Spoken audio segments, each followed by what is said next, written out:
Lo primero que quiero hacer es, responder a una pregunta que lo mismo alguno estará teniendo en la cabeza ahora mismo, que es ¿por qué hay un filósofo que nos va a hablar de temas de empleo? ¿No? Como qué tiene que ver en principio una cosa con otra. Yo explico mínimamente. Cuando yo estudié filosofía, a mí lo que me interesaba, lo que me gustaba de verdad era trabajar con el pensamiento.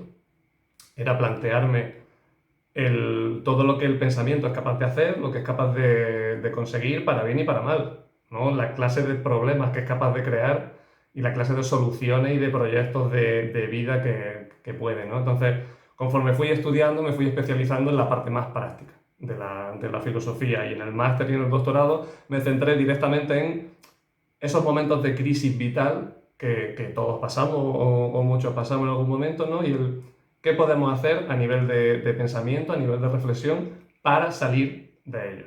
Y así es como decía Miguel, pues lo trabajo en sesiones individuales, online, en mi consulta. Bien, la cuestión es que en esta consulta empecé a encontrarme con personas que me hablaban de problemas de falta de sentido en sus vidas, tener la sensación de que no tenían un propósito claro, no sabían qué es lo que le estaban, qué es lo que estaban haciendo con su vida. Podía irles bien, podía irles mal, pero incluso cuando le iban bien y tenían lo que se suponía que tenían que tener, le faltaba algo, ¿no? Y ahondando, en pocas sesiones solía salir que había una vocación que no estaban escuchando, había algo de sí mismos que querían aportar al mundo y no lo estaban haciendo, ¿no? Entonces, así, cuestiones como el sentido de la vida o la falta de propósito llevaban directamente a procesos de reinvención profesional, a procesos de búsqueda de empleo, de conectar con mi propio talento y cambiar de vida a nivel profesional, ¿no? Entonces, a mí esto me fascinó y pude empezar a trabajar haciendo, pues en principio hacía talleres para personas en riesgo de exclusión social, y luego pude trabajar en diferentes proyectos como puede ser Lanzadera y alguno también internacional, ¿no? Pero bueno, la idea era esa, ¿no? El potencial que tienen los momentos de crisis, de crisis personal, para que nosotros podamos cambiar de vida, ¿no? La situación de preguntarme qué es lo que estoy haciendo y qué es lo que podría llegar a hacer, ¿no? Entonces, la idea de esto es que toda situación de crisis, y esto es una de las ideas claras que quiero transmitiros, toda situación de crisis nos da la oportunidad de ponernos en contacto con nosotros mismos y de ir más allá de donde estamos. Es decir, las crisis pueden mejorar nuestra vida. No tienen por qué hacerlo de base, exige esfuerzo, exige que hagamos cosas con ello, pero es posible, ¿no? Que esto ocurre. Son situaciones que me permiten preguntarme qué estoy haciendo y qué puedo llegar a hacer, ¿no? Entonces, el desempleo podemos decir que es un momento de crisis. Momento de crisis en el sentido en el que yo daba por hecho algo, ¿no? Que yo iba a tener, yo tenía mi empleo y de repente dejo de tenerlo, se desestabiliza mi mundo, o incluso no he tenido empleo antes, pero quiero entrar al mercado laboral, no hay forma, y me veo en una situación en la que se me complica lo que estoy viviendo, ¿no? Aquí el primer reto que surge es vivirlo como una crisis que supone un reto, una crisis que supone una oportunidad, algo que me dice cómo está la situación ahora mismo y cómo puedo yo cambiar, ¿no? Es algo que me reta, que me llama y que me está diciendo, necesitas hacer algo diferente, necesitas comprender el juego y empezar a jugarlo. Esta es la clave de una crisis. El problema es que yo siempre tengo el riesgo de vivirlo como un drama. Y el problema es que el pensamiento tiende a dramatizar. Y esto evolutivamente nos ha servido muchísimo porque imaginaos cuando estábamos en las cavernas, pues es normal que nuestro cerebro estuviese constantemente pensando que podría salir mal. Porque si no estaba pensando en eso, nos comía el león o el tigre o lo que fuese. El problema es que ahora no vivimos en un peligro constante, pero nuestro cerebro sigue siendo el mismo. Entonces, en nuestro cerebro más moderno, ¿no? Es esa reflexión la que tiene que ser la que calme las tendencias de nuestra mente y nos ponga un poco en la situación, ¿no? La que frene esa dramatización y nos ponga en las oportunidades, ¿no? Que nos da esa crisis. Entonces, otra idea. que quiero transmitirlo y que haré hincapié es que el cómo afrontemos una crisis dependerá siempre de cómo decidamos vivirla. Y este decidamos lo matizaremos, ¿no? Porque esto no se trata de decir voy a vivir esto de forma buena y ya está, ¿no? Como chasquear los dedos y adelante. Es complejo, ¿no? Pero se puede. Y va parte de la voluntad y de nuestro propio pensamiento. Y para eso quiero hablaros de estoicismo. Yo no sé cuántos de vosotros habéis escuchado alguna vez esta palabra. Está muy de moda, con lo bueno y malo que eso significa, ¿no? Pero bueno, el estoicismo es, sin meternos en cuestiones históricas, porque además le he prometido a Miguel y a María que esto iba a ser muy light, así que no me quiero enredar en cuestiones teóricas. El estoicismo es una filosofía de vida, una corriente filosófica que empezó en Grecia y que básicamente lo que viene a decirnos es que es muy importante que nosotros aprendamos a gestionarnos y a gestionar nuestras emociones y a tener nuestro propio autocontrol. Esta parte del autocontrol muchas veces se ha confundido, y no sé si habéis escuchado, ¿no? Como alguien muy estoico, como una persona que es capaz de aguantar los golpes de la vida, ¿no? Como si el estoicismo fuese una filosofía del aguante y lo que tuviésemos que hacer es aprender a recibir palos sin que eso nos afecte. Y no se trata de eso. Se trata más bien de resiliencia, de ser capaz de afrontar las situaciones que nos plantee la vida, pero de forma que nosotros podamos comprenderlas y podamos ir más allá de ellas, llevándonos también a nosotros a una situación nueva, ¿no? En ese sentido, es lo que podemos hablar de una filosofía de tiempos de crisis, pero sobre todo es una filosofía de la acción, porque lo que el estoicismo nos dice es necesitas comprender qué está pasando, necesitas entender cómo lo estás viviendo para adaptarte, para tomar decisiones y poder sacarla adelante. Esto es fundamental en una situación de desempleo, porque la vida en general siempre van a ocurrir cosas malas, no depende de nosotros lo que vaya a pasar. La idea es cómo quiero reaccionar o cómo me planteo reaccionar a todo eso, ¿no? La pregunta que nos plantea el estoicismo es cómo quieres ser, cómo quieres comportarte en la adversidad, ¿no? Es como cómo afrontar lo que la vida te traiga sin perderte a ti mismo, incluso yendo más allá. Es decir, cómo quieres afrontar esta crisis siendo más tú y siendo la mejor versión de ti mismo. Solo explicando cómo nació el estoicismo, veréis que ya es un buen ejemplo. El estoicismo lo fundó Zenón de Citio. De Citio se decía porque era de Chipre, y era como se decía Chipre en esa época. Una persona cuyo padre era comerciante, tenía barcos y entonces comerciaba. ¿Qué suele pasar con los negocios familiares? Que lo heredan los hijos. Entonces él vio toda su vida a su padre comerciando y cuando le llegó el momento, él decidió comerciar también. No se planteó, heredó el trabajo. Un emprendedor, como podíamos encontrarnos ahora, con su pyme que funciona, ya está. Hasta ahora nos suena.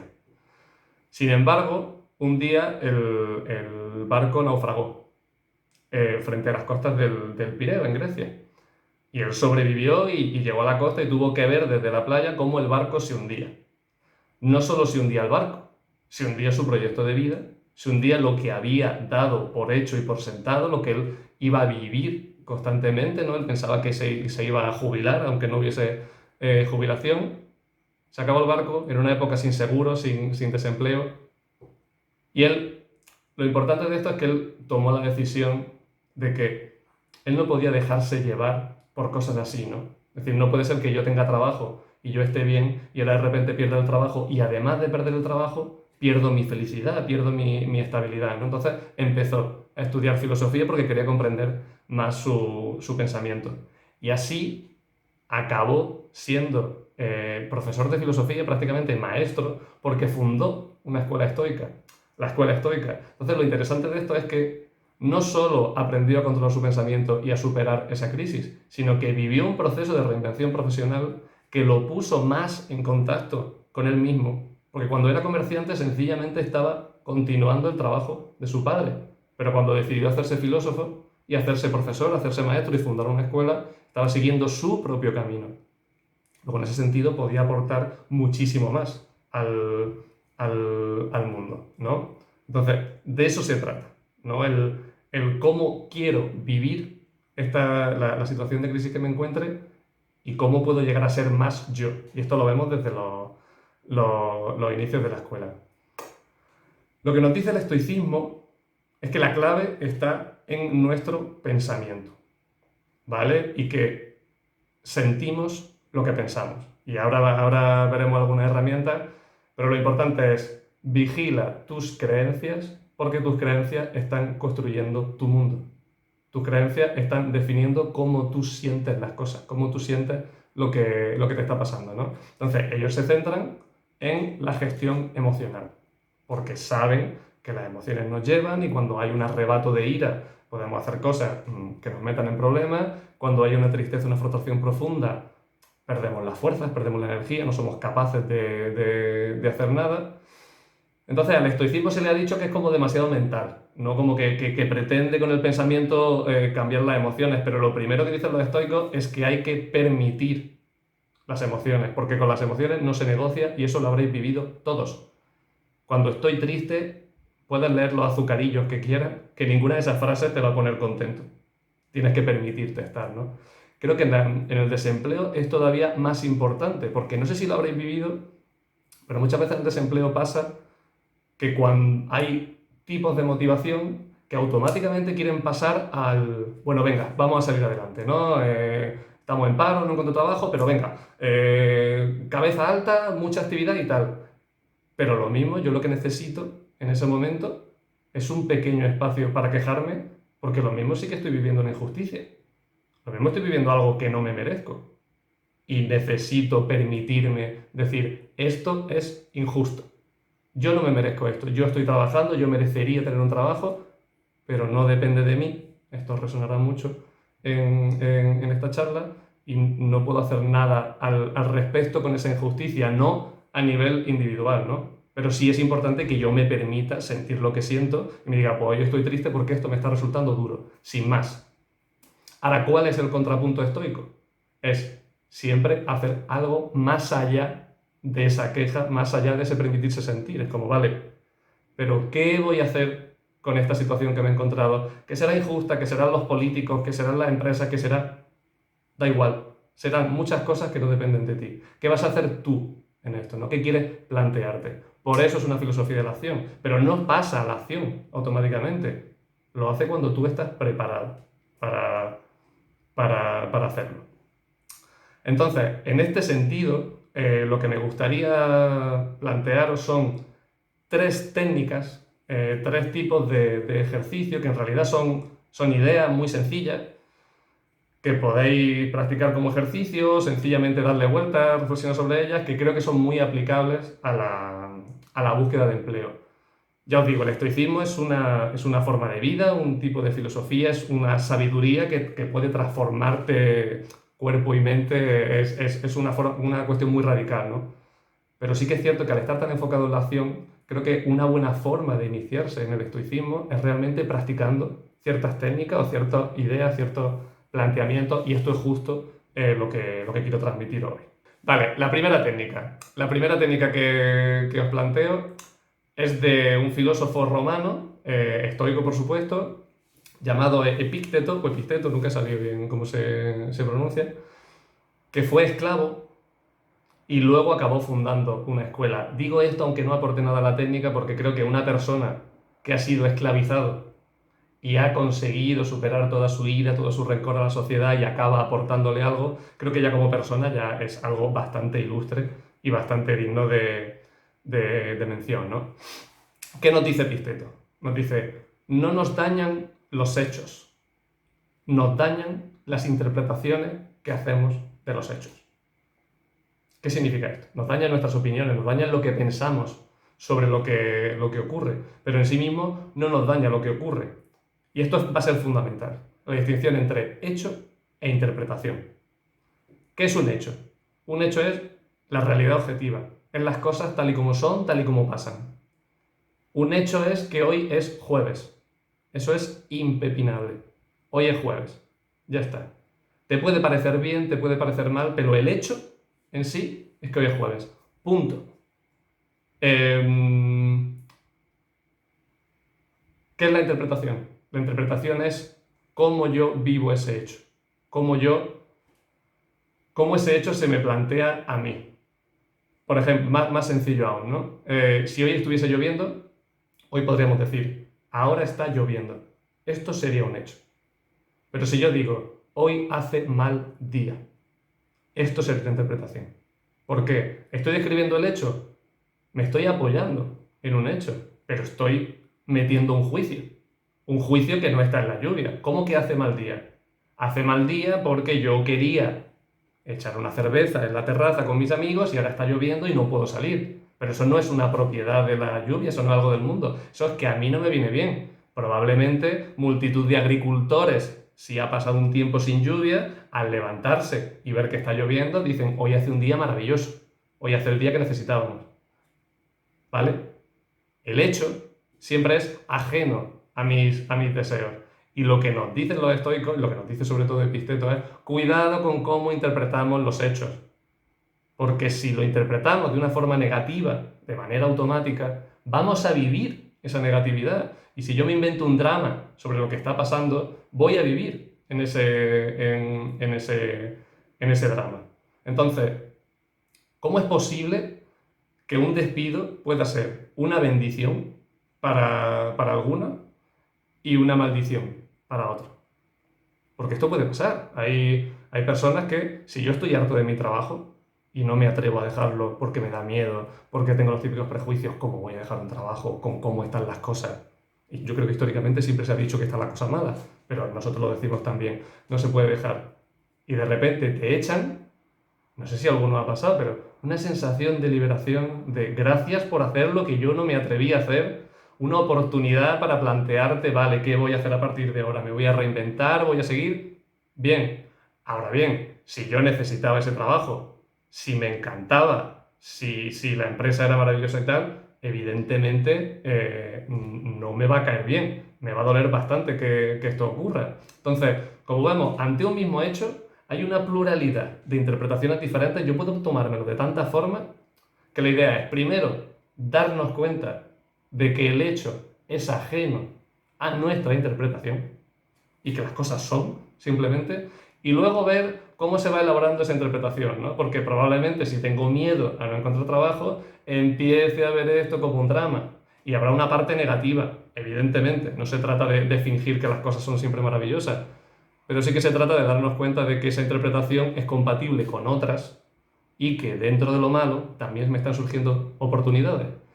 Y de esta forma no voy teniendo esta sensación de ir cayendo, ¿no? Como os decía, importante, grabaos que siempre, a todo hecho, hay una multiplicidad de interpretaciones y de actitudes. Y el estoicismo lo que nos dice es cómo quieres reaccionar ante esto que te está pasando.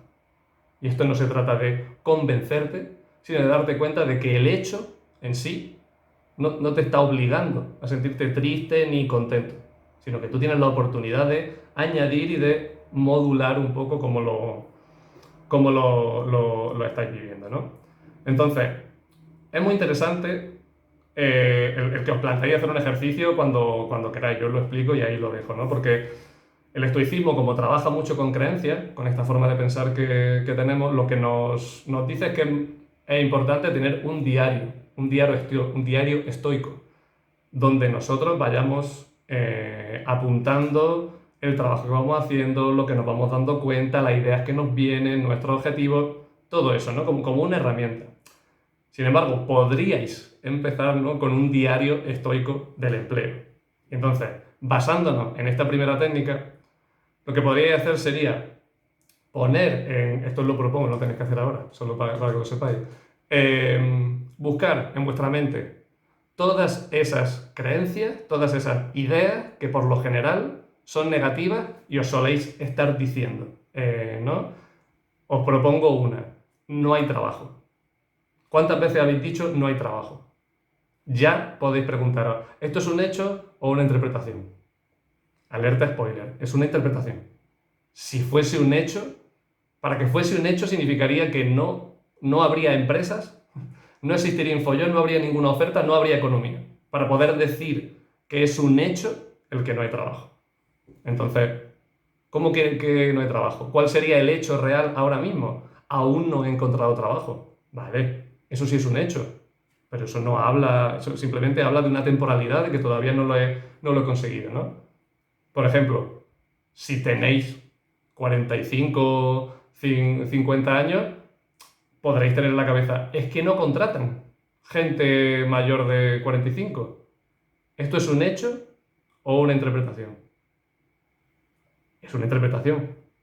Con que haya una persona mayor de 45 o 50 años que lo contraten, ya sabemos que esto es una interpretación y que además es falsa. Pero además es que hay más personas que contratan en esto. Ahora bien, tendréis el impulso de decir, bueno, pero es que es más difícil que te contraten con cierta edad. Bien, bien, pero esos son atributos, esos son añadidos, ¿no? Porque si es más difícil, también habrá muchas personas con ese perfil que quizá tiren la toalla. Entonces, los que sí que tengáis esos 45 o 50 años y sigáis luchando, probablemente podáis ir teniendo cada vez menos competencia, ¿no? Pero esto no deja de ser ya lo que uno puede hacer en el momento en el que se da cuenta de que he estado tomando por un hecho, por algo real, algo que en realidad no es más que una interpretación en mi cabeza, ¿vale? Entonces, como os decía, el estoicismo no nos dice que miremos lo bueno, ¿no? No es un pensamiento positivo de que nos centremos en lo bueno. Nos dice que miremos las cosas como son. Porque en ese como son vamos a tener la posibilidad de estar nosotros más tranquilos, comprender mejor lo que está pasando, adaptarnos mejor a la situación y vamos a poder avanzar mucho más y nos va a ir mejor porque al ver todas las interpretaciones que surgen en mi cabeza cuando yo estoy intentando ver un hecho, en ese momento puedo seleccionar también. Me voy a apoyar más en estas me motivan más, me impulsan más, estas otras no me aportan nada, así que las desecho y voy apartando y también voy construyendo un poco esa dieta mental, ¿no? que también tenemos que tener. Primera técnica, os la dejo ahí y paso a la siguiente. Muy importante. Sufrimos porque tratamos de controlar lo que no depende de nosotros y no nos preocupamos de lo que sí depende de nosotros. Me gusta las caras que estoy viendo porque esto de sí, joder, de verdad, gracias por decirlo. Pues sí. Vale, esto es una premisa estoica importantísima y lo habréis vivido. Los estoicos nos hablan de establecer círculos de control, ¿no? Entonces podemos imaginar, ¿no? En el círculo de las cosas que dependen de mí, que es pequeñito, se mete dentro de un círculo mucho mayor que es las cosas que no dependen de mí, ¿vale? Para el estoicismo lo que depende de mí en última instancia de forma radical es mi pensamiento, es cómo yo me tomo las cosas. La cuestión es que como ahora no estamos trabajando el estoicismo como un tipo de sabiduría, como una forma de comprender la vida, sino como una forma de pasar a la acción práctica, lo interesante no será tanto lo que depende de mí 100%, sino lo que en coaching, por ejemplo, llaman zona de influencia, que es ese punto medio entre lo que depende de mí, pero qué puede hacer eso en lo que no depende de mí, ¿vale? Es decir, no depende de mí que el vecino sea simpático o que no ponga la música alta, no depende de mí. Ahora, sí que puedo hablar con él para que baje la música. ¿Eso va a hacer que baje la música? No lo sé. Es un tipo de influencia que yo puedo practicar. Al saber que no depende de mí algo, me relajo y dejo de intentar controlarlo. Sí. ¿Hace que las cosas sean sencillísimas? No tiene por qué, ¿no? Pero, ¿qué puedo hacer para conseguir lo que quiero a pesar de que no esté en mi mano? Y con esto de que no esté en mi mano no se trata de que tengáis que renunciar a lo que queréis intentar, sino daros cuenta de que hay cosas que escapan a vuestro control y que en todo lo que no depende de mí, lo que tengo que trabajar es la aceptación, porque no depende de mí, ¿vale? Quiero poner algunos ejemplos. ¿Depende de mí que se fijen en mi currículum? ¿Tengo yo la capacidad de meterme en la cabeza del que recluta personal en la empresa y conseguir que vea el currículum y diga maravilloso? No depende de mí en absoluto. Así que podemos dejar de intentar elucubrar cosas así. Sin embargo, sí que depende de mí el plantearme qué puedo hacer para que mi currículum sea lo más atractivo posible para provocar esa reacción, ¿no? Para que en pocos segundos lo vea y diga, vale, creo que esta es la persona que estamos buscando. Puedo hacer eso. Pero si lo hago esforzándome al máximo en conseguir eso, pero también mientras acepto que en última instancia no depende de mí, lo que va a pasar es que voy a crear un currículum maravilloso y una vez que lo entregue en esa empresa, me voy a olvidar porque no depende de mí la reacción que tenga en esa persona. Entonces voy a desconectar y al desconectar voy a seguir con mi camino, voy a seguir encargándome de las cosas que sí que dependen de mí y no voy a perder energía. Que entiendo que también será una experiencia que habréis tenido porque lo hemos tenido todos, ¿no? Cuando uno quiere encargarse de demasiadas cosas, acaba el día, está destrozado mentalmente, pero luego tú te pones a mirar tu lista de tareas y dices, pero si no he hecho nada, ¿cómo estoy tan cansado? ¿Cómo estoy tan quemado? ¿Cómo estoy tan agotado? Porque tu pensamiento ha estado trabajando en cosas que escapan a tu control y ha estado picoteando y no se ha centrado, ¿no? ¿Depende de mí que se emocionen con mi carta de presentación? No. Me cuesta controlar mis emociones, imagínate controlar las emociones de otra persona. No depende de mí que se emocionen con eso. Ahora bien, sí que está en mi mano meterme en la página web de la empresa, ver su visión, sus valores, su objetivo, comprender el lenguaje, cómo explican las cosas, redactar mi carta de motivación o de presentación en base a esos conceptos, incluso hacerlo con los matices, con la paleta de colores del logotipo de la empresa. Puedo hacer mil cosas intentando que le impacte y que le llegue, que le motive y que le haga sentir que yo soy la persona que va a aportar realmente a su equipo. Pero en última instancia no depende de mí. Entonces puedo currarme mucho esa carta de presentación y en cuanto la tenga hecho me olvido y no sigo pensando ¿qué habrá fallado? ¿Qué habrá fallado? Mil razones.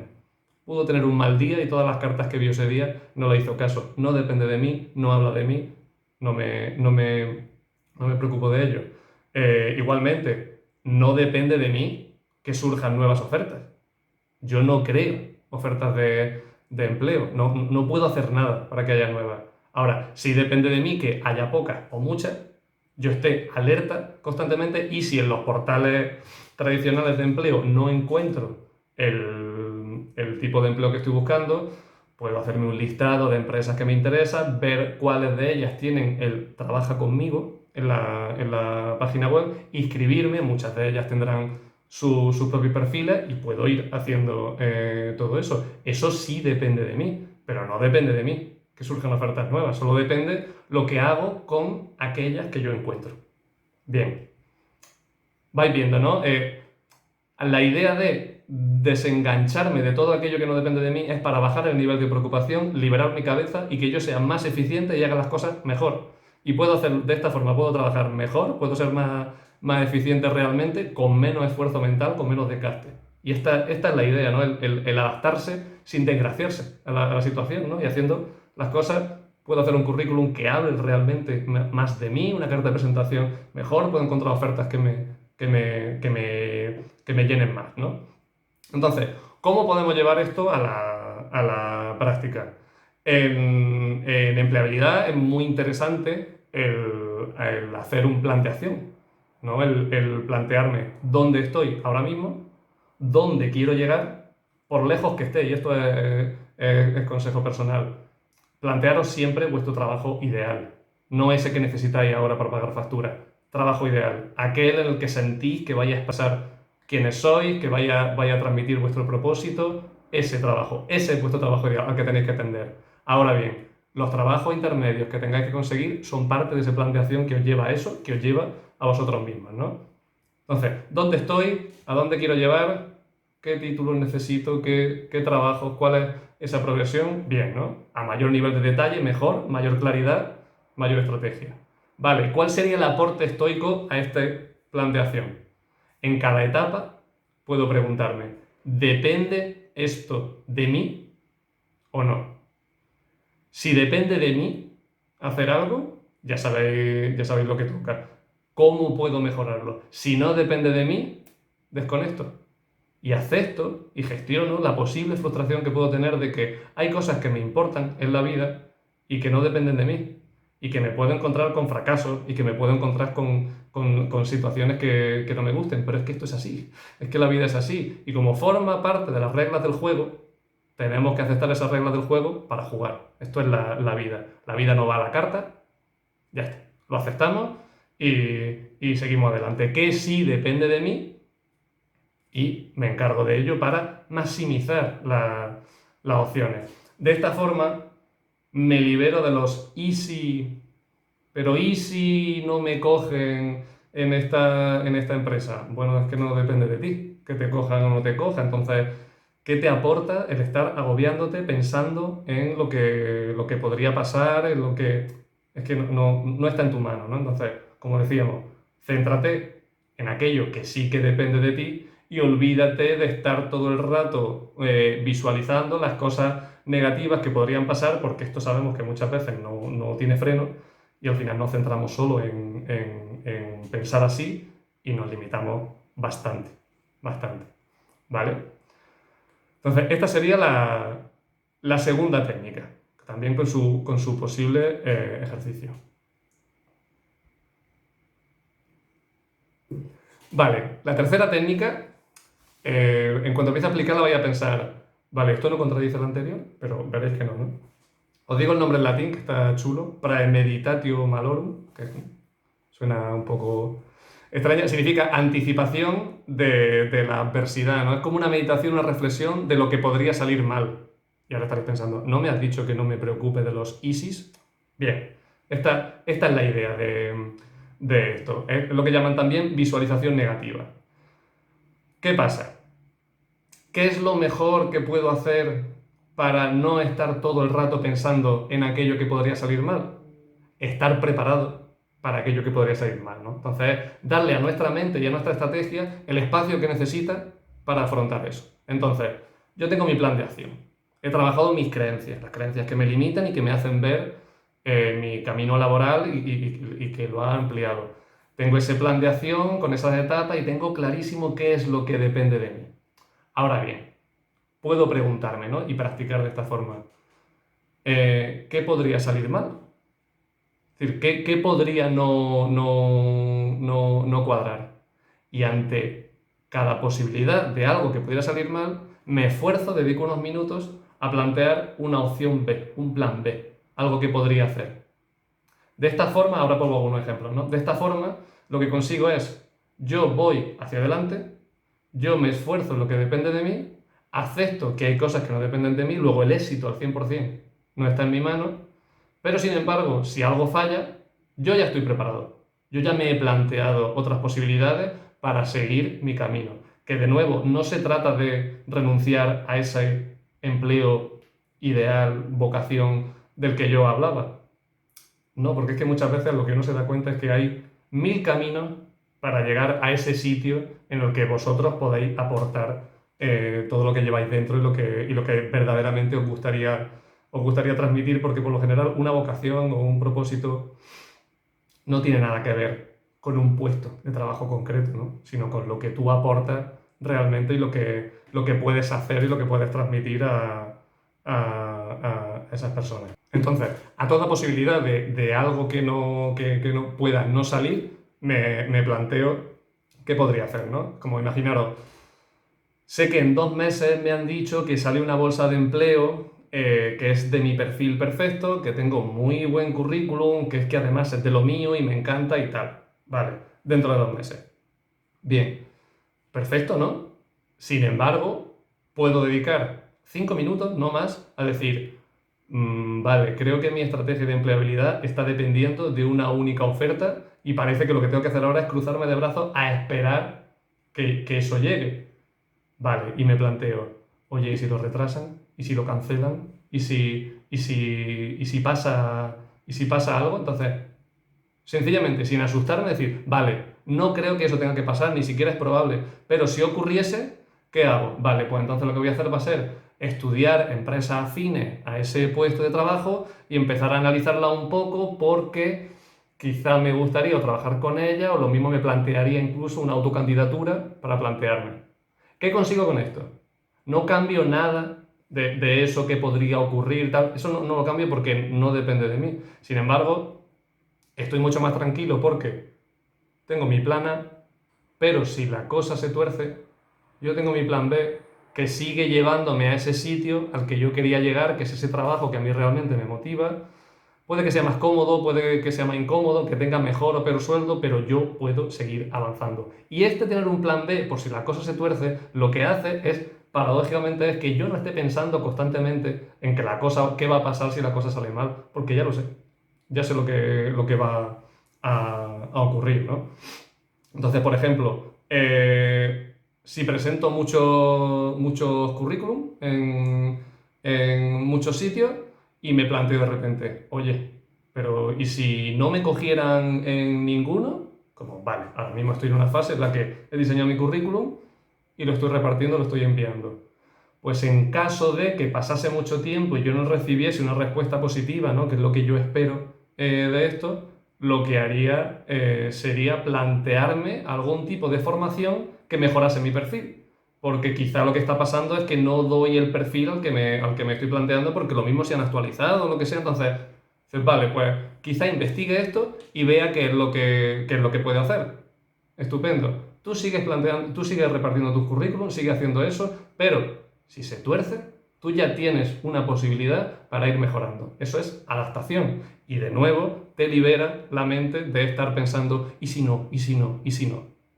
Ese y si no, ansioso, no aporta nada si no te lleva a la práctica. Incluso os diría más, ¿no? Ahora con la cuestión del coronavirus, ¿y si nos confinan de nuevo? Que es una idea, ¿no? que muchos podemos tener en la cabeza. ¿Depende de nosotros? No. Depende de nosotros ponernos la mascarilla, usar el hidrogel y poco más. Es decir, cumplir las normas sanitarias a rajatabla y tener cuidado y ser prudente. Ahora bien, si sigue y eso pasa y acabamos en casa de nuevo, dices, vale, ¿qué haría en esa situación? Vale, pues quizá lo que podría hacer sería hacer algún tipo de formación online que mejorase mi perfil y además al estar encerrado en casa la podría hacer mucho más rápido, porque no lo haría en los huequecitos libres que me quedan, sino que realmente me podría centrar realmente, o incluso cosas que no tengan que ver con el empleo y que aportan, como decir, pues creo que esta vez sí, no como la anterior, me pondré en forma. Me pondré en forma en casa y así de esta forma pues tendré la mente más clara, estaré más tranquilo, pensaré mejor, tendré menos ansiedad y de esta forma mi mente funcionará mejor y como estamos viendo, la mente es la que define lo que siento, entonces si pienso bien, siento bien y me adapto y puedo afrontar aquello que me plantee la realidad de la mejor forma posible, ¿vale? Con esto lo que quiero decir, el estoicismo nos prepara para la adversidad. Nos prepara para lo que puede ocurrir. No pretende que nosotros estemos pensando constantemente que las cosas van a salir mal. Y cuando nos invita a la acción, tampoco nos está diciendo que nos encabezonemos con que tenemos que cumplir nuestros objetivos. No, lo que nos dice es, date cuenta de que te estás moviendo en un terreno de juego, en un tablero, en el que tú no has puesto las normas. Entonces, lo que más te conviene es entender cuáles son las normas para poder conseguir lo que quieres. Pero también nos dice, ¿no? Con este punto de sabiduría, lo que te conviene es que lo que tú quieras realmente es llegar a ser la mejor versión de ti mismo. Que tú vivas tu vida de la mejor forma posible. Y esto en el empleo se traduce en que tú, con tu empleo, transmitas realmente tu vocación. Vivas tu propósito y hagas lo que realmente te apasiona. Porque así es como vas a plantear. Entonces, lo que os decía antes, no se trata de fingir que un despido es bueno, no se trata de ver que puedo sacarlo todo adelante según yo quiera, no, se trata de que hay situaciones en la vida que nos encontramos con cosas que no nos gustan y tenemos que lidiar con eso. Y la mejor forma de lidiar con eso es dándonos cuenta de que no depende de mí y que yo en realidad estoy a salvo, no estoy en peligro, ¿no? Porque yo no soy mi trabajo, yo no soy nada de eso. Lo que tengo son oportunidades de expresar y de transmitir lo que llevo dentro. Porque vivir no es diseñar mi vida, sino adaptar mis propósitos a las circunstancias.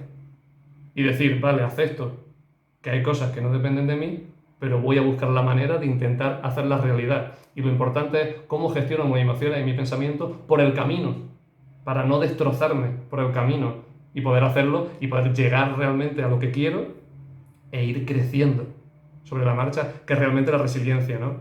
Este es un concepto del estoicismo que es amor fati, que es amor a lo que ocurre, aceptación de los hechos, porque a lo que nos invitan es deja tus deseos un poco a un lado y como la vida va a tomar decisiones sin preguntarte, plantéate la actitud de que pase lo que pase, yo me diga a mí mismo, acepto, afirmo y casi celebro lo que ocurra.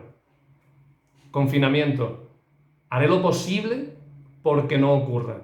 Pero si ocurre, lo aceptaré como lo que es. No voy a pelear con una realidad que no depende de mí y me preguntaré qué es lo mejor que puedo hacer para mí, qué es lo mejor que puedo hacer para mi sociedad, ¿no? En este caso concreto. Amor fati, aceptar las cosas tal y como vienen, entendiendo que eso es parte de la vida y que eso significa que estamos vivos, entonces ya tenemos mucho ganado y ya no han dado mucho. Quiero cerrar esto por si tenéis preguntas o alguna cuestión, solo dando un pequeño matiz del estoicismo, porque se le ha criticado mucho, como es un trabajo tan individual, tan trabajar sobre ti mismo, y también por cómo se le ha malinterpretado en ciertos círculos, ¿no? Porque no sé si alguno habréis escuchado que el ejército de los Estados Unidos utiliza técnicas estoicas para entrenar. Bueno, hay mucha exageración, ¿no? Por ahí, aunque esto es cierto que lo utilizan, lo mal utilizan. Eh, la idea del estoicismo, aunque solo nos invite a trabajar con nosotros mismos, en última instancia se trata de algo social, porque lo que dice es, conviértete en la mejor versión de ti mismo para que puedas aportar lo máximo a tu sociedad. Y esto yo creo que también da mucho la mano a esta cuestión de la empleabilidad, del emprendimiento y del propio propósito, ¿no? Permítete ese autoconocimiento, permítete preguntarte qué es lo que llevas dentro, qué es lo que quieres transmitir, qué es lo que quieres dar al mundo y haz lo posible por conseguirlo, porque esa va a ser la forma en la que tú vas a aportar más a la realidad, vas a aportar más a la vida y a quienes te rodean, ¿no? Entonces, eso puede ser un impulso social para tus propios proyectos individuales, pero también tenéis la oportunidad de vivirlo a pequeña escala, ¿no? Y yo creo que las lanzaderas de empleo os dan una oportunidad maravillosa para esto, porque estáis trabajando en equipos donde sois totalmente diferentes, con vuestros niveles de estudios, con vuestras circunstancias, todo diferente, pero estáis afrontando retos similares, ¿no? Como es la búsqueda de empleo. Entonces, creo que os aportará mucho el preguntaros, que ya sé que lo estáis haciendo, ¿no? ¿Qué puedo hacer para ayudar a mis compañeros en su búsqueda de empleo? Porque en última instancia, convertirnos en la mejor versión de nosotros mismos también es ayudar a que los demás sean la mejor versión de sí mismos. Y con esto cierro, me callo y escucho preguntas, propuestas, críticas y dialogamos un poquito si queréis. Muchísimas gracias por la atención.